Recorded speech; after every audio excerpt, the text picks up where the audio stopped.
रंजित कुमार और आपके अपने इस YouTube चैनल काव्य क्लासेस पर एक बार फिर से मैं वेलकम करने के लिए प्रेजेंट हुआ हूँ। फ्रेंड्स, लगातार हम लोग इस टॉपिक पर चर्चा कर रहे हैं और इस टॉपिक में पिछले वीडियो में हमने पढ़ा था असहयोग आंदोलन की क्या क्या कमियाँ थी।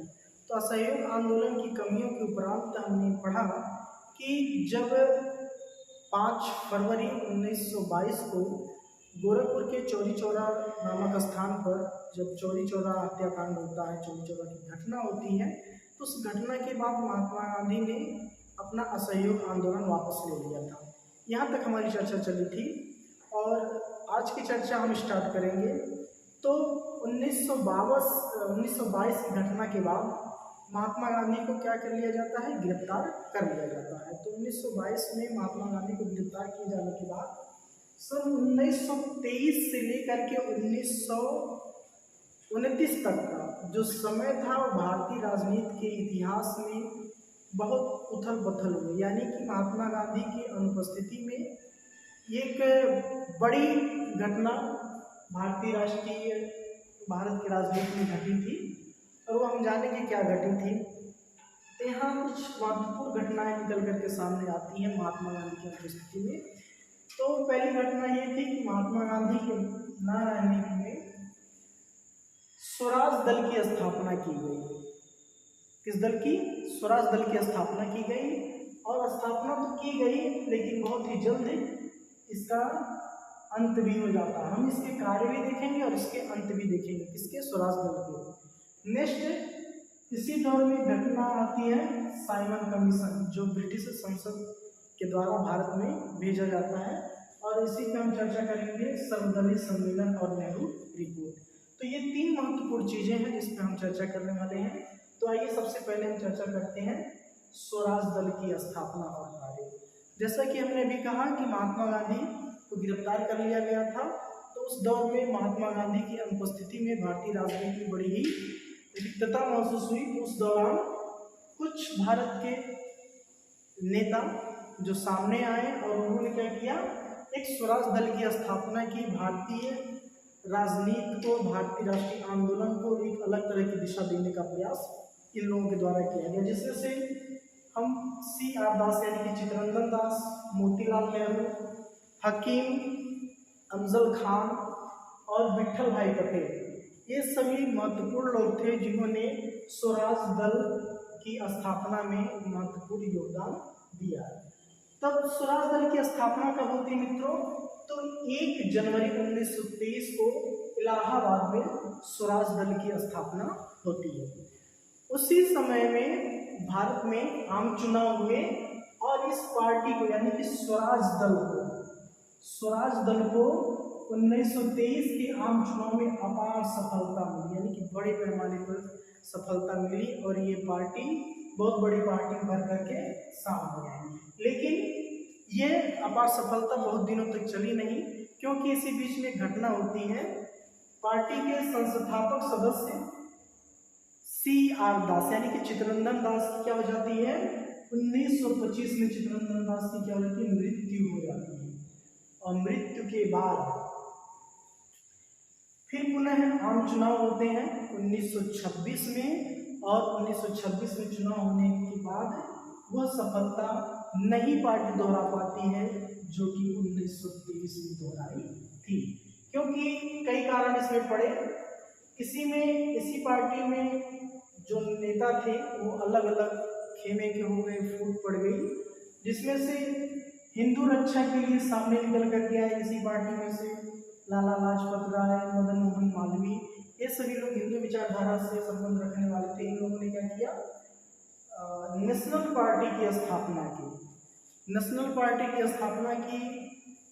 माफ करिएगा, ये लोग मदन मोहन मालवीय, लाला लाजपत राय स्वराज पार्टी से संबंधित नहीं थे। बहरहाल इस पार्टी के अगेंस्ट इन लोगों ने क्या किया, हिंदू रक्षा के लिए एक अलग पार्टी बनाई जिसका नाम था national party.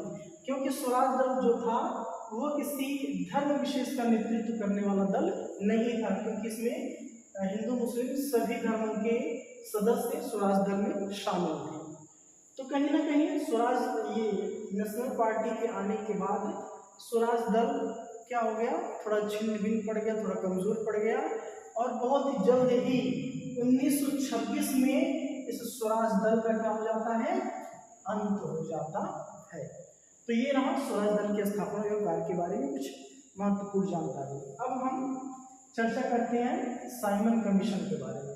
Simon commission British संसद के द्वारा भेजा गया एक समिति थी, एक कमेटी थी, जिसके अध्यक्ष थे सर साइमन। इनके साथ अन्य कुल 6 सदस्य और थे, जिसमें कुल की सदस्यों की संख्या 7 थी। साइमन कमीशन में सदस्यों की संख्या 7 थी। अब ये साइमन कमीशन भारत करने क्या आ रहा था, भारत शासन अधिनियम 1919 को भारत में पूरी तरह से सही से कार्य कर रहा है कि नहीं काम कर रहा है, उसमें क्या क्या कमियां हैं, क्या क्या खामियां हैं, उसका निरीक्षण करने के लिए आ रहा था। और भी बहुत सारी चीजें हैं, हम उस पर चर्चा करेंगे तो वीडियो लंबा हो जाएगा। तो सर साइमन जो आया और साथ ही उसके साथ अन्य 6 सदस्य थे, कुल 7 लोग थे।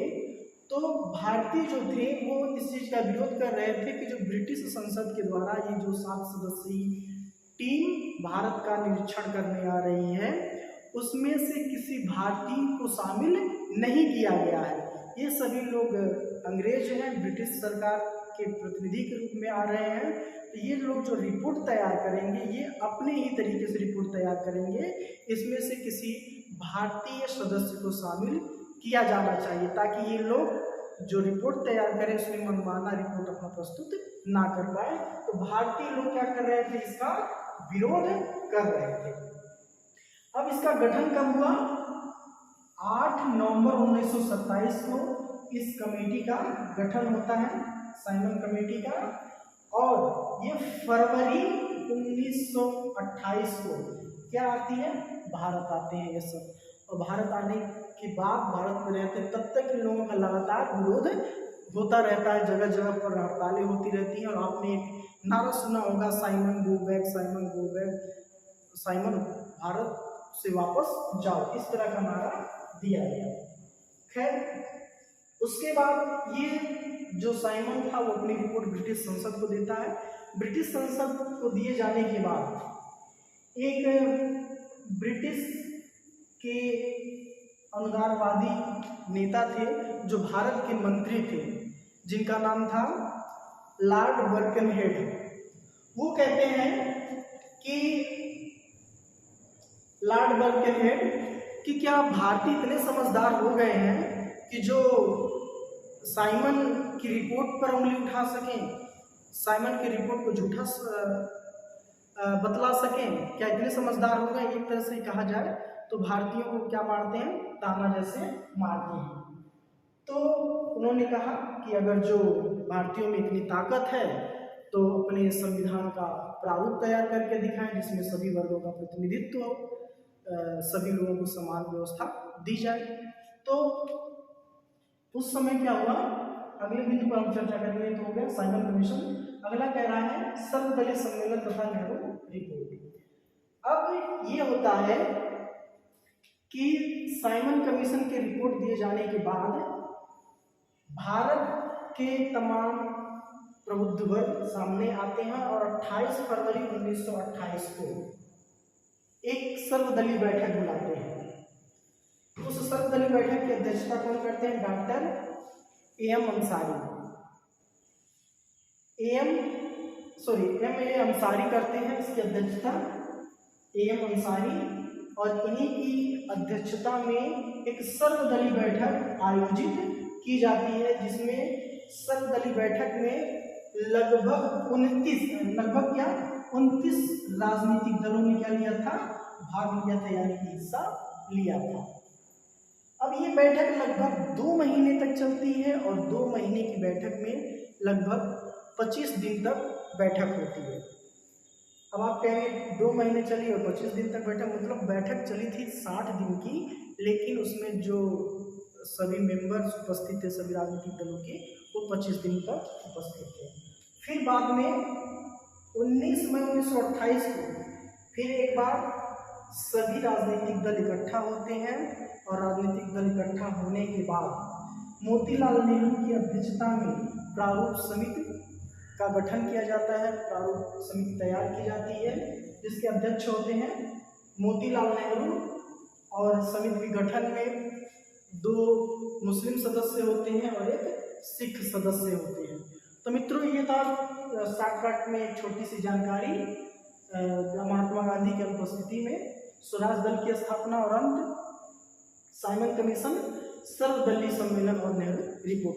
मित्रों, आशा करता हूँ कि वीडियो पसंद आया होगा, और वीडियो पसंद आए तो अपने मित्रों तक शेयर जरूर करिएगा।